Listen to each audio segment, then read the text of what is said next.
On May 21st, 2021, the Wall Street Journal reports Israel and Palestinian militant group Hamas agreed to a ceasefire that began early Friday following pressure from the United States and its allies to end 11 days of fighting. That was in May. The day that I'm recording this is a day in June. So one might say I am late in covering this topic, but I contend otherwise. In the midst of all this coverage, there has been a spike in anti-Semitic attacks. The media seems pleased to call out violence against other groups, notably Asian Americans, and I'm not saying that the media shouldn't call out this type of violence.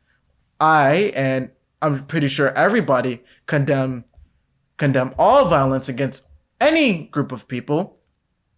But I couldn't help notice that the media was pleased to highlight the violence against Asian Americans, but didn't really cover anti-Semitism that much. There were a few segments here, a few segments there, while the attacks against Asian Americans had coverage during primetime television and everything. Anti-Semitic attacks only got a 30-second remark, maybe in daytime television, where everybody is working anyways. Well, I would contend that when Asian Americans get hurt, the media can slap a boogeyman, most notably white supremacy. But when protesters call Zionism a form of terrorism, and Jews are placed in the oppressor class in our new racial caste system, which really makes no sense, it gets harder, way harder, to cover the attacks in the spin that you want.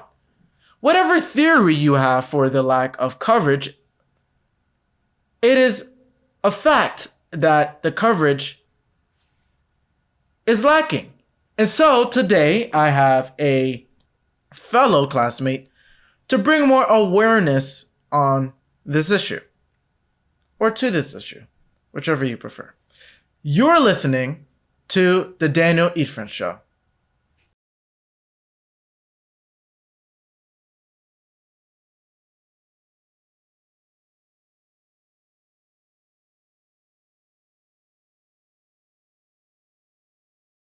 Today, I have a fellow classmate at my high school, Brooklyn Technical High School.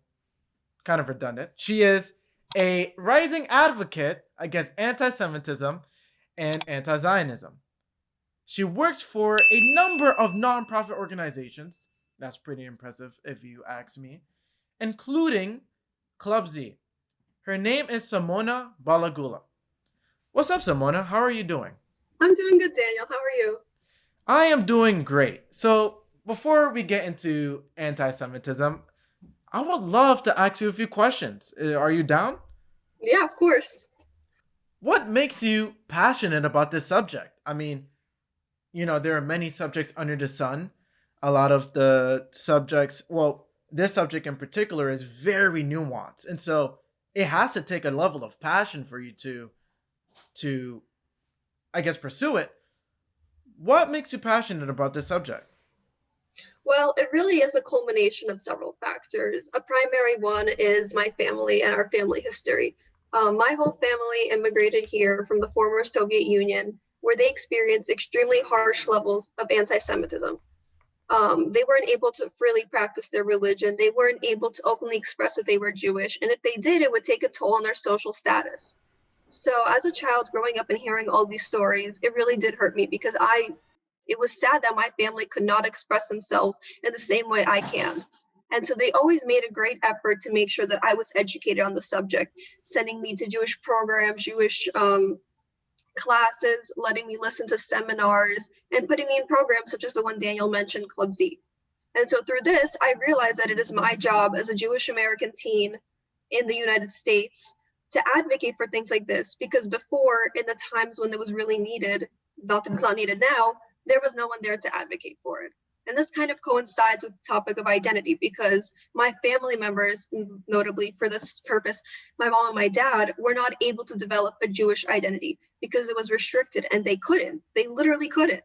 And so I have the privilege of being able to openly express my Jewish identity and build it. And so I want to be able to educate others on this topic because it has been a journey for me to discover my Jewish identity, and it has been a journey for my family to discover their Jewish identities. And I want to make sure that the issues which are kind of surrounding Zionism, anti-Semitism, and being a Jew, a proud Jew, are brought to the surface, and which sometimes it is blanketed and is now brought to the surface. And I just think it's my job to do so. I believe that is a fabulous answer. I think that, we're afforded great liberties in this country, and it is nice to see that we have, well, I'm a teen myself, so I shouldn't really be talking as if I'm like a grown up or a grown man, but it's really nice that, I have fellow classmates, fellow teens who understand that, their parents may not have had the ability to express themselves in a way that they wanted, and they're taking full advantage of that.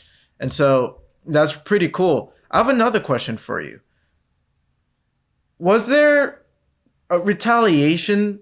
Against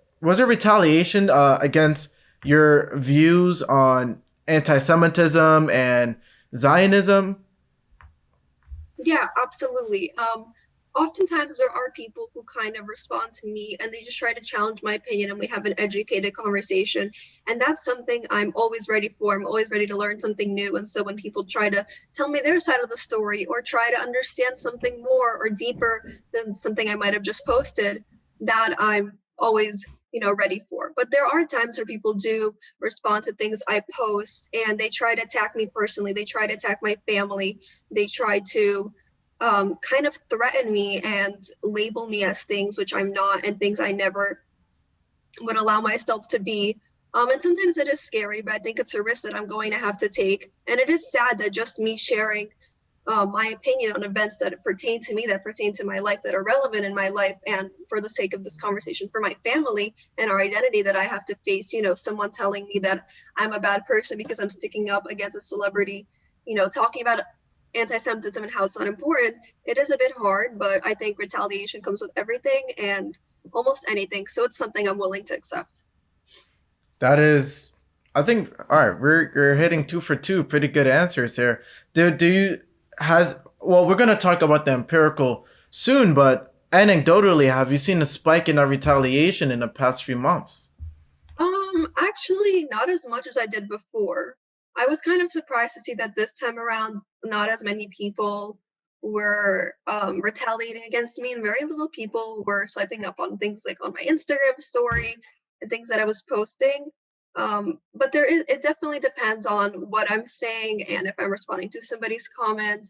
And it oftentimes were me just trying to ask a simple question, or me trying to kind of push back to the other side, that just leads to me getting, personally offended and personally ridiculed over someone's comment section. All right. I think is pretty good to hear that for you personally, you haven't had to experience any more attacks against your beliefs and your views, especially because, we aren't filming this episode in a vacuum. Of course, there was some context to this episode, and, that context is a rise in anti-Semitic attacks with the Israeli-Palestinian conflict. Final question. Do you think anti-Semitism is a political issue? It is absolutely not a political issue. Me advocating against the discrimination and, discrimination against my people should in no way be considered a political conflict, because I'm just standing up for my rights. If someone is hating against me, someone is hating against a Jew publicly and trying to make it normalized, I shouldn't have to worry that I shouldn't have to be scared to stand up for it, which is what I do. And when somebody tries to label issues like anti-Semitism as a political issue, it makes it something that it's not, because anti-Semitism is not a political issue. It has no political ties. And while there are political figures and political events that can contribute to its rise, its fall, its condemning it, that once you start hitting like political people, political groups, you're already going outside of the realm of anti-Semitism. That's already past anti-Semitism. Interesting, interesting. So that's enough with the questions. Let's get straight into the action, the meat of this episode. Today we're talking about anti-Semitism, and before we talk about specifically the hatred against Jewish people and Zionism, can you give us a brief overview, a brief history of anti-Semitism? Well, of course, what we've seen in 2021 did not happen in a vacuum. Little things happen in a vacuum. You guys are probably going to see me take more of a backseat today while we have Simona educate us on the history of anti-Semitism. So enlighten us, Simona. So anti-Semitism is not new. It's not a new form of hatred. It's been around for a while now, and I could give you examples starting in the 11th, 12th, 14th century. Just to give a few examples of how old it is, we can talk about, things like the bubonic plague, when the Jews were scapegoated for the deaths of millions because people assumed that they had been poisoning the water that people were drinking, and so they were murdered. They were socially exiled solely because they were Jewish, and people believe this. Even during the former Soviet Union, when Jews were not able to freely practice their religion, as I mentioned before with my family, they were violently attacked as per government order and things such called pogroms. My mom, for example, was not able to express that she was Jewish. And if somebody had found out that she was Jewish in her class, they would say, oh, look, she's the Jewish one in the class. Or other family members of mine were not able to get a job if they had said that they were Jewish. Knowing that you were a Jew automatically put you at a disadvantage to get jobs. Further, Interesting. and if we're going to talk about, some of the more notable forms of anti-Semitism, we have the Nazi regime, the Holocaust, the Nuremberg laws, where Jews were specifically given laws in which they were not able to do certain things other people could do. One of the most notable ones is the yellow star that the Jews had to wear. They had to be, isolated. They had to be shown that these people are Jews, and it was not for a good thing. They were looked down upon in society. They were set into a mass murder, a genocide in the Holocaust, something very serious, and things that are not even understood today. Many people are actually not even educated on the Holocaust or what it is. So, anti-Semitism is not new. And over time, anti-Semitism has really kind of shown itself through anti-Zionism, because anti-Zionism is anti-Semitism, something I'll be discussing later. But basically, Zionism is just the cultural identity that Jewish people have the right to self-determination in their ancestral homeland, Eretz Israel, period. Once you get political with it, that's already not Zionism. And so when people are targeting Jews for just trying to kind of have a connection to their ancestral homeland, showing their indigenous place in the land of Israel, and when you start to attack the Jews for this, you are being anti-Semitic. And that is what is kind of, also being portrayed in the media right now. People are trying to say that they're against Zionists, they're against Israelis, they're not against Jews. And when you're against a Zionist, you are against a Jew, or like the Jewish people specifically, in my opinion. Interesting. So, can you give us a history of Zionism? What is this Zionism for the viewers who, well, you've pretty much defined it already. Can you give us a history of it? Yeah, absolutely. So this is probably going to be one of the most, history-based explanations I will give in this entire episode. And I promise that even if you don't like listening to history, this is something worth listening to. In addition to that, right before I start, I just want to make one thing clear, that Zionism does not deny any rights to Arabs or other groups. Some people think that Zionism means that it's only for the Jews, and that it means that other groups of people, Arabs, Christians, etc., are set at a standard below them. But that is in no way true. Zionism is simply one of our cultural identities that we are, as Jews, should be proud to say and spread. However, it does not diminish or take away any cultural association other religions may have to the land of Israel. So now let me get into the history, the real meat of my answer. Let's go 1,000 years back, starting to Abraham, when he led the people out of Ur, which was in Mesopotamia, into the land of Canaan. And even though they had to be forced out because of a drought, they were enslaved by Egypt. We all know the story, Moses leading the people out. When they were finally able to make their way back into Canaan, which modern day Israel is part of that landmass, they built a life there. There was, excuse me, courts, government, culture, art, religious temples. Life was flourishing. There was a flourishing of culture. And it's also during this time that the first temple was built. And while they were prospering in this land, they were faced with several colonizations. Assyrians, the Babylonians, who destroyed the first temple and led to a mass diaspora of Jews, where Jews were exiled from the land and spread among other places, tried to seek life. Then we have the Greeks, very notable. The Greeks colonized and tried to make the Jews take their religion. They tried to erase Jewish identity and make the Jews believe in the Greek gods, and the Jews refused to. They refused to give up their culture, which is something that also contributes to modern day Zionism, something not allowing ourselves to get rid of our rights, the fact that Jewish indigeneity to the land triumphs foreign rule. So once we got rid of the Greeks, later were colonized by the Romans. And this is probably one of the more specific, one of the more empires I want to get specific with. When the Romans colonized the land, they had changed the name to Palestina, derived from the term Philistine. The Philistines were the enemies of the Jews. And Palestine is coming from the term Philistina. So basically, what they did was they conquered the land and they changed the name to that of the Jewish enemies, with the sole purpose of erasing Jewish identity. Jews were persecuted, they were exiled, they could not get back into their land. There was a burning of the Second Temple, in which we know the Western Wall is a piece of the Second Temple. And we know this because there were coins minted to prove this. When the Romans conquered, there was coins minted that say Judea Capta, and when the Jews were able to get rid of the Romans and somewhat return to this land, there are coins that say Israel Liberata, just to give some sort of evidence to prove what I'm saying. And so, yeah, the Jews were persecuted. They couldn't enter, and they were even persecuted wherever they went. So they were always being colonized. Further, we have the Byzantines, we have the Mamelukes, and the Ottomans. The Ottomans are the last empire I'm going to be really focusing on before I wrap up my answer to this question. As a result of World War I, when the Ottoman Empire collapsed, the British and the French carved up the area, which led to a mandate system as for the Sykes-Picot Agreement. And that's what we notably know the British Mandate of Palestine to be, something you hear a lot, but rather you hear the term Palestine, now British Mandate. It was not a country, it was rather the British controlling this land, as they did with other places, constantly colonizing.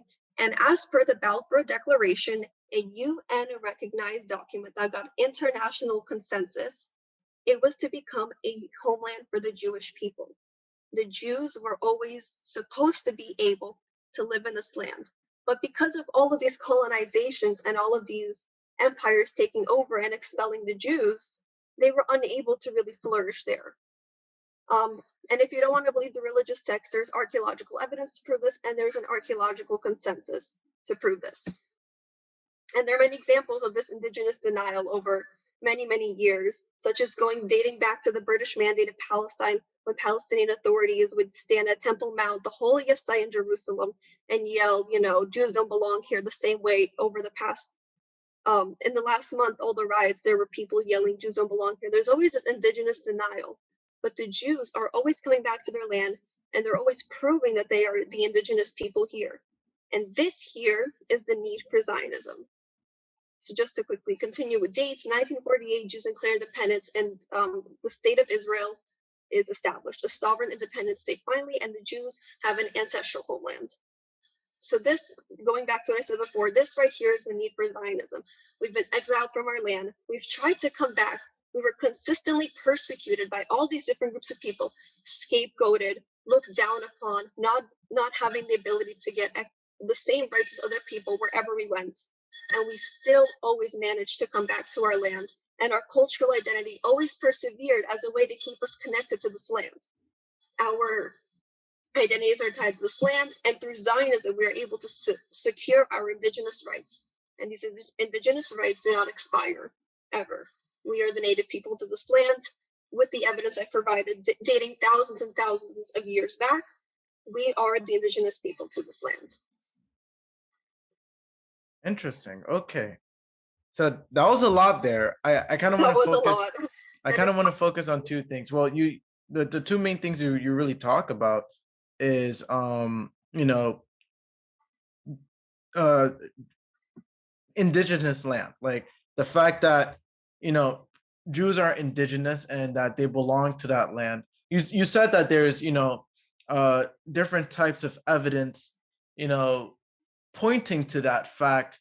Can you give us some of that? Let's start off with the religions, and then what else you said? You said there's arc Archaeological evidence. yeah, well, archaeology, well, archae well, okay. Archaeological.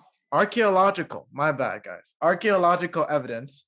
Let's Do you have examples of archaeological evidence? Well, we can start with the religious evidence if that's easier for you, and then Sure.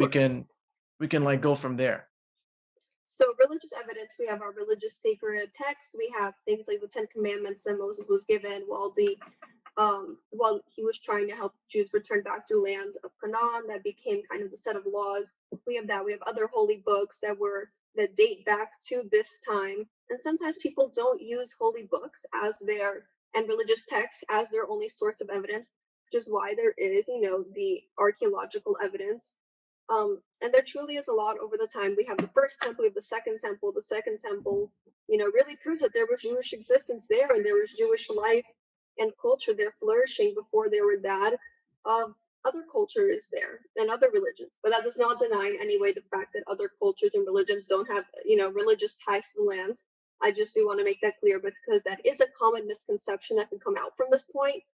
So yeah, the second temple, and there's so much more, and I do encourage people who are listening who may not understand as well to definitely do some research on it, because there is definitely so much interesting stuff that's out there, so many exhibits, so many people you can listen to. Yeah, I may not know as much as you do, but I definitely know that there has been, or there have been, uh I would say, advancements, especially in Judaism, uh, even before the birth of philosophy in in Greece, right? In 6 BC, I believe, is when we have, I think it was Thales who talked about everything is water or something of that. I'm definitely quoting that wrong, but when you look at the Judeo-Christian timeline, the promise of Israel, or of the promise of Jews having their own land, is something that even goes like even it goes even further past uh past, well, like the beginnings of, well, let's say, uh I would say,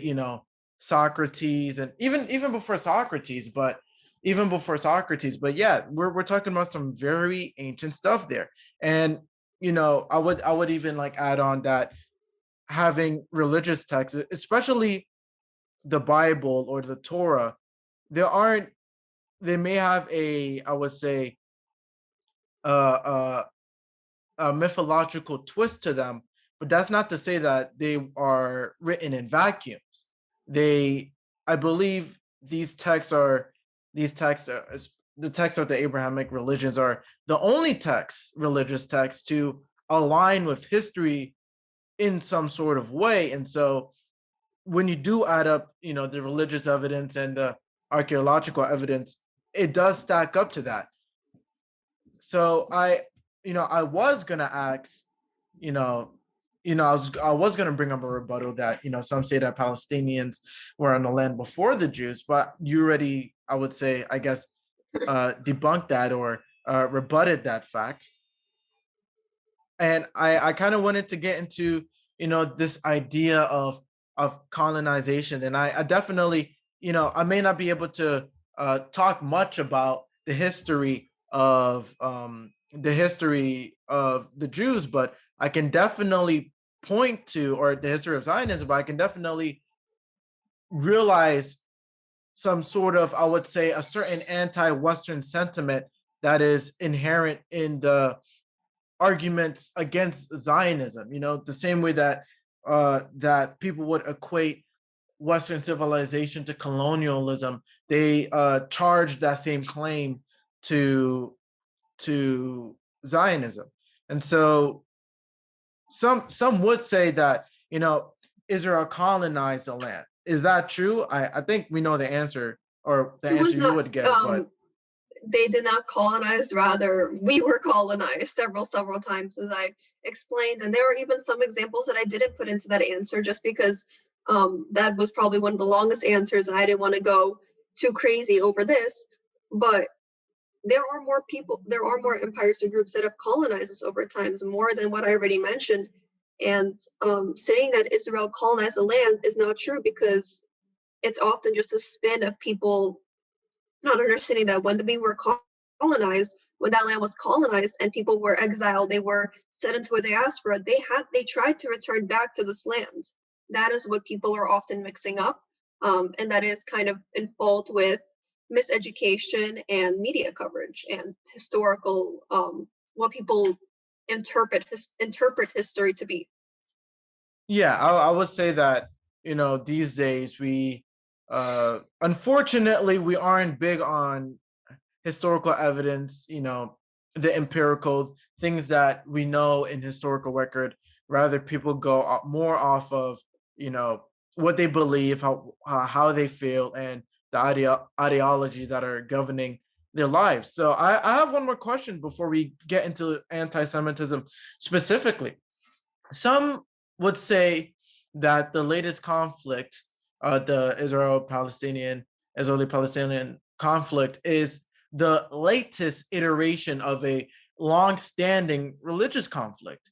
Is this true? What would you say to that claim? I agree. This is not something recent. This Arab-Israeli conflict that we have seen very prominently in the media in the last month or so is not something new. It's been around for decades. And it definitely is not going, I believe, is definitely not going to settle down anytime soon, because there are a lot of complications that have come with this, dating back to Arab countries launching war on Israel once it was established, the 6 Day War, for example. There's always been this kind of conflict between Arab Israeli, and I do think we still have time before there is some sort of consensus, before there is some sort of middle ground found between the two groups. So yes, this definitely is, the latest iteration of a long-standing religious conflict. Interesting.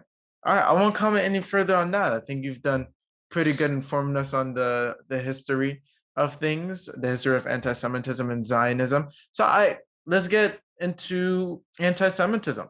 An analysis of Twitter in the days following the recent outbreak of violence showed more than 17,000 tweets which used variations of the phrase Hitler was right between May 7th and May 7 and May 14, 2021. This is reported by the Anti-Defamation League. They also received more reports of plausible anti-Semitic incidents since the conflict broke out in Israel, with 193 reports in the week after the crisis began, up from 131 the previous week. This was reported on May 20th, May 20, 2021. And so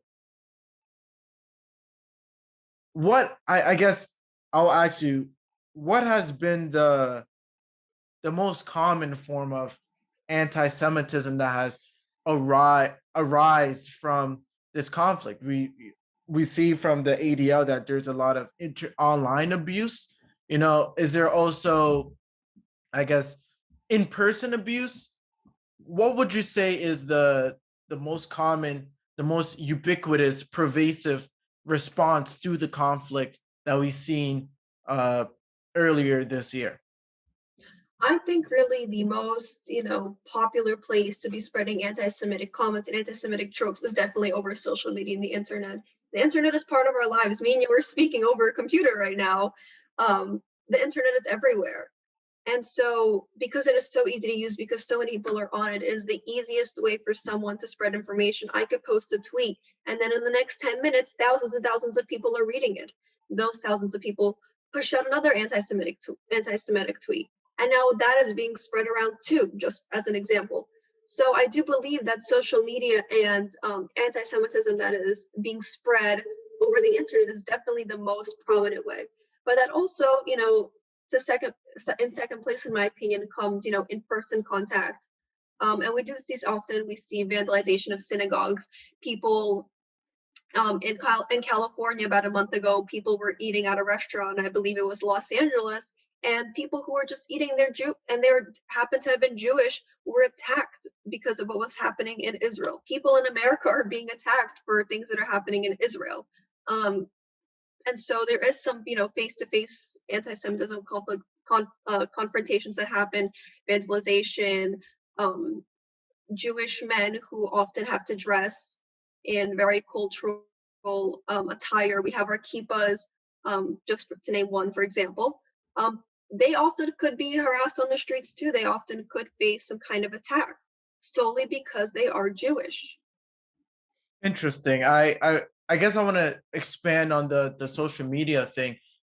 Well, if when talking about social media in general, and this could get a bit off topic from anti-Semitism specifically, and then after this, I want to talk about the reactions to the in-person conflicts or the in-person anti-Semitic attacks.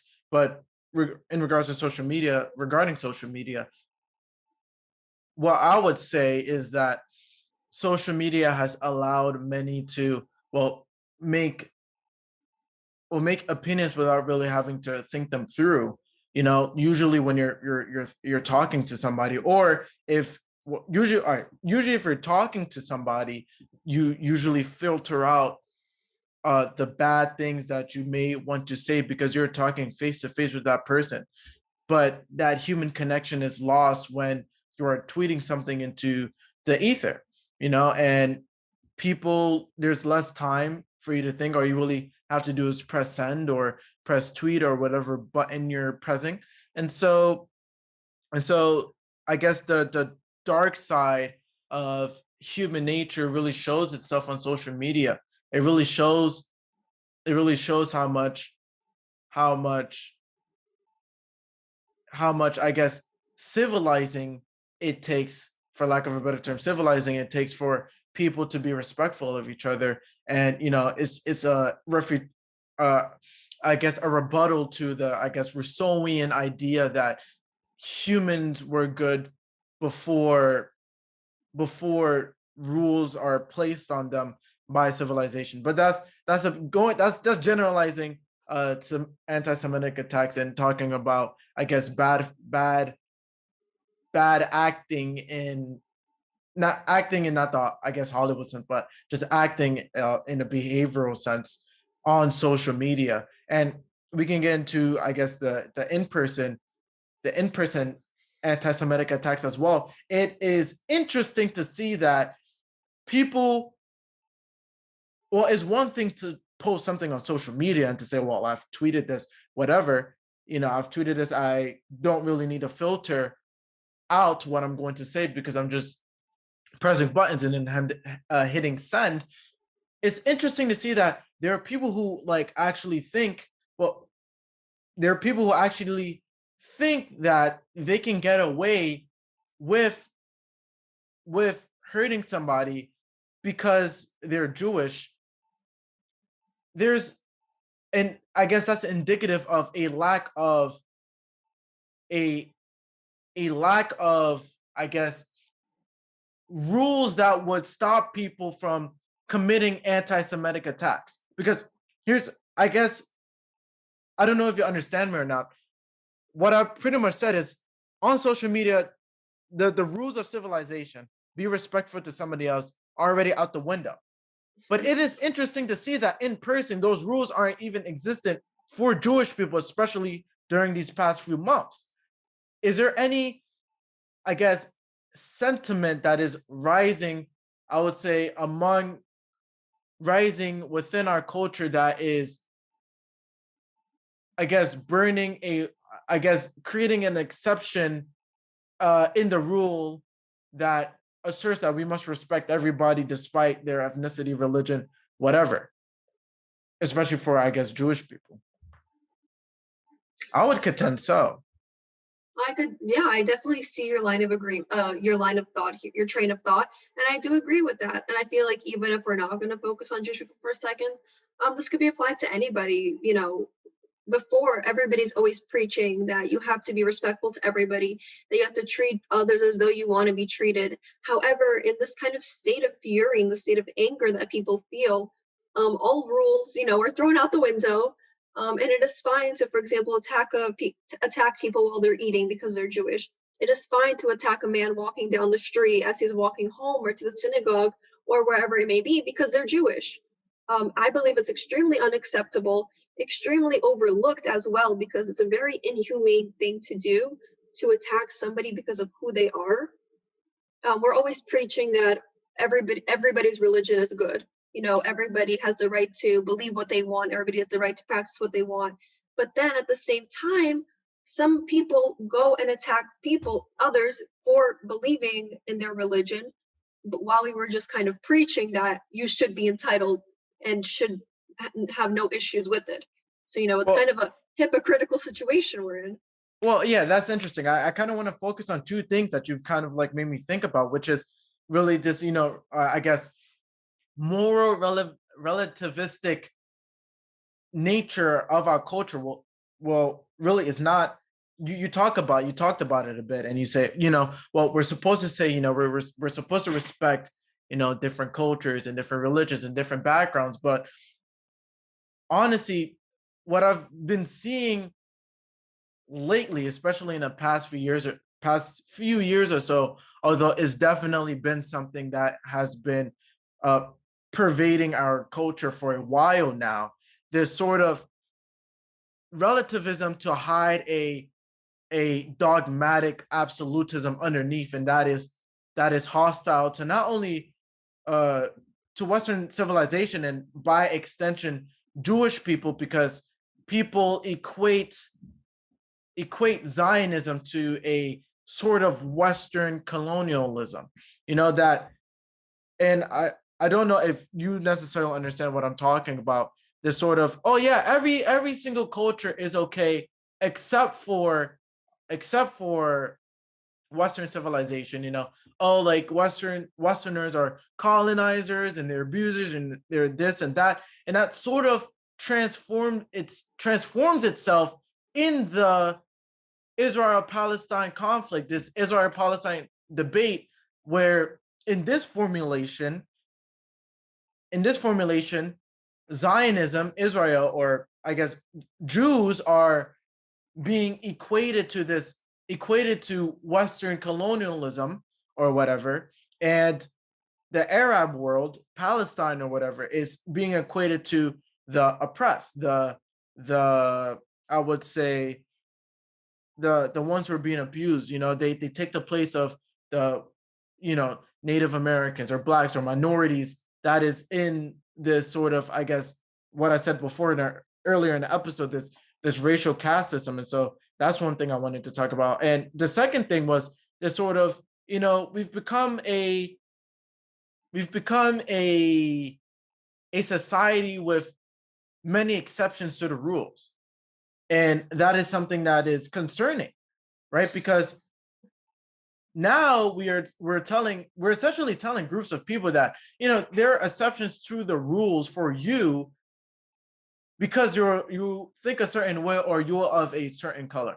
And so I guess, and when you're talking about, I guess, race, for example, and then I'm gonna connect this back to anti-Semitism, would say, well, for example, you would say that, well, Black people, when they commit certain crimes, and particularly hate crimes as well, I'm not going to sit here and say that, Blacks aren't responsible for a portion of anti-Semitic attacks. I think they commit a plurality of anti-Semitic attacks. Actually, people would say, well, they're the exception because there are victims of of a, I guess, a system that has oppressed them for centuries, and so they essentially get a pass to hurt other people who have been oppressed for for more centuries than them. You know, but that's funny to me. But yeah, that's one example, and it sort of transfers into the context that we're talking about, because people see Palestinians as, or those who support Palestine as, the in the inherent oppressed class, and Jews, as I said, being equated to Western civilization. Jews are the quote unquote oppressors, the colonizers. They think that it is acceptable for those people who support Palestine to commit anti-Semitic attacks against Jews, right? We see a lot of these I've seen a few videos. I don't know the exact numbers on this, but a lot of these anti-Semitic attacks happen during protests as well. And there's no insane backlash against them, because after all, it's just the Palestinians reclaiming their land. So I guess I've gone on a tangent here, but if you have anything to add on to that, or if you want to disagree with me or agree with me, you can go on Yeah, and talk your I stuff. agree. I see where you're coming from, and I agree with you. And I don't want to repeat what you said because you've stated everything as it should be. That really is just how it is now. Yeah. So I kind of went on a tangent there. Let me see. Let's move on. I guess today. Yeah. So do you, or what is, or rather, what is your opinion? Well, we know your opinion, of course. What is your opinion on the anti-Semitic attacks? Do you think it's a spike? Will it remain? Like what? How is it just a trend, or is this like some? Is this spike a indicative of something deeper growing within not just American society, but I guess in the West? What is your opinion on these anti-Semitic attacks in the long run? I would say. Well, as I've made it clear, I'll say it again, anti-Semitism is in no way acceptable. And something new that we've been noticing with anti-Semitism, especially as a result of the recent events, is that Jews in other countries, not Israel, in America, in China, for example, in Germany, just to name, some examples, are, getting anti-Semitic acts and are being harassed and prejudiced against because of actions and things that are happening in Israel.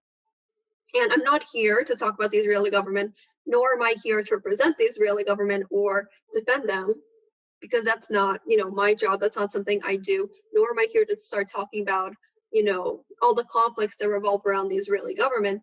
But a Jew in a different country that's not Israel shouldn't have to be facing penalties and issues for things that are happening as a result of a government that we cannot control from other places. I cannot control the Israeli government sitting from my house in New York. Interesting. There's I kind of want to note the interchangeable use between Zionism and Israel. Can you note the difference between the two, and the mistake many people are making when talking about, oh, Zionism is terrorism, or or the Israeli state? Like, can you tell us the difference between Zionism and Israel? Um, like with Israelis, yeah, absolutely. This is when Zionism is being put into a political context. Zionism is not a political ideology, nor is it something that has to do with politics. When we're talking about Zionism, again, we're just talking about the fact that the Jews have the right to self-determination in their ancestral homeland of Israel. Nothing to do with the government or the way that it runs now or the way that it has run before. Just this fact that we are indigenous to this land. And so people are often interchangeably using Zionists and Israelis, Israelis being people that live in Israel right now. And so people will say, I'm not against Jews. I'm against the Zionists, or I'm not against Israel. I'm not against these people who live in Israel. I'm just against the Zionists. And that's kind of spinning Zionism to be something it's not. It's not political, and it shouldn't have to be political. A simple cultural identity for me and other Jews should not have to be something that needs to be given a political background. And it's a simple statement that should be, said and used for what it is. So when people are often interchanging things like Israelis and Zionists, or Jews and Zionists, they're not really understanding what's happening, because they're kind of using it to say, I'm against Israel and I'm against the government, which is fine, and there's no issue with that. But they, Interesting. instead of saying it, and they don't want to be against the Jewish people, and so they say that they're against the Zionists, but they don't really know what Zionists and Zionism really is then. And I think that kind of ties back to a point I've said before of the lack of education. If people are not aware of this, people are not aware that Zionism is not a political, something political, because clearly they're using it as something they're using it as though it is. Interesting. That's a great answer.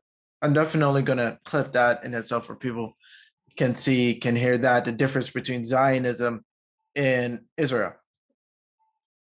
I have another question. I have another question. One might say that the rise in, or there is no real spike in anti-Semitism that happened in the past few months. What is really happening is that the coverage of right-wing media has increased. The coverage of right-wing media has increased on anti-Semitism, which makes the perception that anti-Semitic attacks have increased. What do you say to that? So when it comes to media coverage on anti-Semitic attacks, we see that it could be lacking on one side and more prominent on the other. And this also has to do again with like interchangeable use of Zionism and Israel. People are just sticking the word Zionist in instead of the term Israeli. So just to go back to what you said before, Zionism and Israel are connected. What we're trying to, decipher, what I'm trying to create a distinction between is using the term Israelis, or people who live in Israel, or like, an Israeli government action, and people just saying this is Zionism, because it's not. Zionism is not representative of political or, government issues. So just to continue, when there's media coverage on this, one side might cover it more than the other, and now this is adding to a bigger divide. And the side that does not cover it, for example, and people who look to the side, it is leading people to believe that it is not as big of an issue as it really is. It's kind of blanketing anti-Semitism, and they still do. I'm not going to say that both sides have not covered anti-Semitism. I believe both political parties do mention anti-Semitism, and they do condemn it. But there are occasions when where it is a more prominent condemnation than others. And so when things like anti-Semitism are not properly condemned, when they're not properly shut down, when they're not properly kind of shamed and said, this is not right, we should not be supporting any kind of anti-Semitic act at all, the people who are very impressionable, the people who are reading the media, who only are reading this specific news outlet, for example, they will not believe that anti-Semitism is as serious as it is. Interesting. Yeah, that's a pretty good answer. I'd contend the same thing, and that's why I guess, well, not only anti-Semitism and what's been happening with Israel and Palestine, you should be reading sources from all news media to gain a more, I guess, nuanced view, or a better view of what is going on. A lot of our friends, they probably don't even read articles from any news media. They just see something on Instagram or Twitter and they repost it to get their virtue signaling points of the day, and that's it. So final question, and then I'll let you give some final remarks, because I think you do have some. Is it possible to criticize Israel without being anti-Semitic? Absolutely. I'm going to bring in anti-Zionism here too, because anti-Zionism is anti-Semitism. You can absolutely criticize the Israeli government. A lot of people criticize the Israeli government. Even Israeli citizens are criticizing the Israeli government. Can they be Jewish? Yes. Can they believe that can they be proud Zionists? Yes. But they have some, confliction with the government. And you see that everywhere. Not everybody in the United States, for example, is in support of the way our government runs. Some people believe it should be run differently. Some people are okay with it.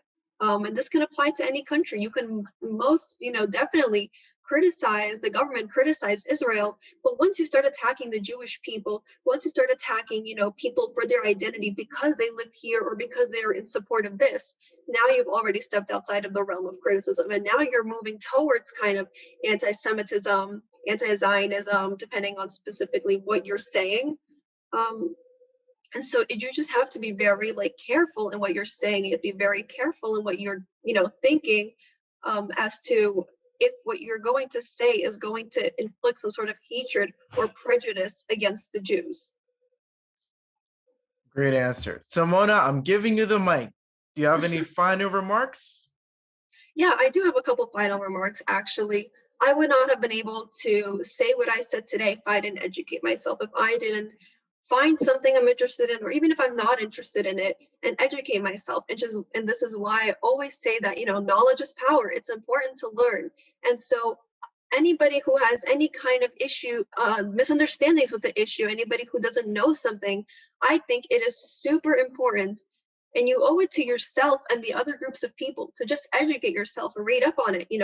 Google is at our disposal. Google, Firefox, Safari, all of these different platforms you can educate yourself on. Listen to podcasts, listen to speakers, listen to speeches, even listen in your history class or any of your classes. It's super important to always educate yourself and always stay up top, because I don't know, I'm pretty sure I speak for the Jewish people when I say this, but there are times when we do feel alone. We feel alone in advocating for ourselves.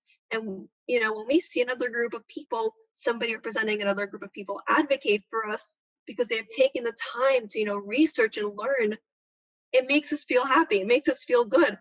And this kind of education and more people being educated on any subject for this matter, for any kind of racism, to help a cause, to help, to really help uproot it and try to, figure out how to all work together to diminish make it less harmful to the people, for people to not have to feel like they have to take off religious or cultural parts, such as their Star of David's, their kippas, for example, or even in any kind of culture, any kind of cultural thing that you wear proudly. We shouldn't have to feel like we have to take it off because we're scared. We should feel like we know that there are others around us who will help us, who will be there with us, and who will help us advocate. So definitely, education is key, and never stop, fighting against what you think is right. I thank you so much, Daniel, for, being an amazing podcast host and welcoming me onto your show. It has been a pleasure speaking with you here. And I'm very happy that you took it upon yourself to kind of educate yourself on the subject and bring light to it, something that not many people are doing. But I hope that when they see what you're doing now, they'll take it as a signal to start. That is a great final remark. I thank you for coming on the Daniel Idfresne Show. I mean, personally, it always amazes me when I have fellow classmates, uh, fellow Gen Zers who are not afraid to speak up, despite the backlash they may have. As long as you're passionate about the subject you're talking about, uh, as long as you make sure you know what you're talking about. A lot of people may be passionate, but it doesn't matter. You may be passionate about math, but it doesn't matter if you don't know the answer to 2 plus 2. And so, yeah, this is definitely an educational experience. Yeah, my viewers are probably asking why I've taken more of a backseat, but I definitely learned a lot during this hour. I believe it's been an hour. Thank you, Simona, for coming on the Daniel Idfresne Show. I hope this is not the last time you get on the show. Thank you so much. I hope to be here again. This was a great experience. Great. If you like the video, make sure to leave a like, subscribe, leave a comment. What do you think about Simona's answers to my questions?